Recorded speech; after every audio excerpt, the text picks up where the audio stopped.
Pelvic tilt is one of the most important exercises that a cheerleader can learn to do.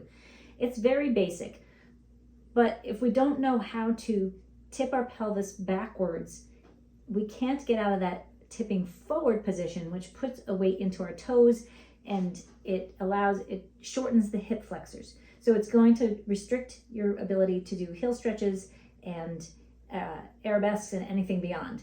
It's important for a core exercise, and it's important for general low back health.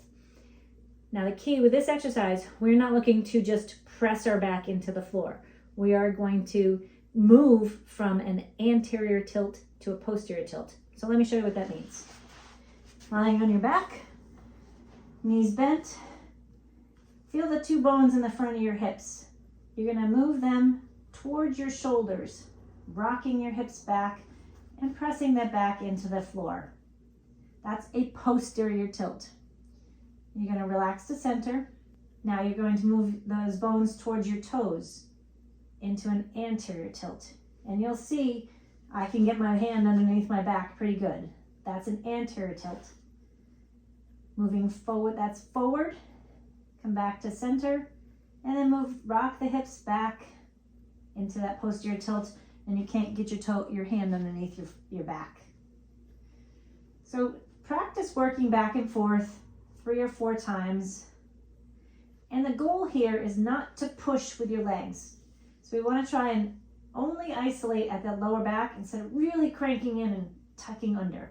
Yes, this is a core exercise. Yes, you may feel some work in the core, but I don't want you to feel work in the hamstrings, or sorry, the quads or the glutes.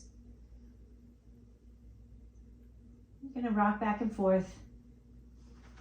Once you get that position down and you know where is posterior and where is anterior, it's much easier when you get up into standing to correct that position so that you know, okay, I'm a little more anterior or I'm a little more posterior, and how can I find the position in the middle? That's the key part of this exercise. Find the position in the middle that you're able to engage your core but not using your legs and your glutes. The pelvic tilt in the posterior and anterior direction.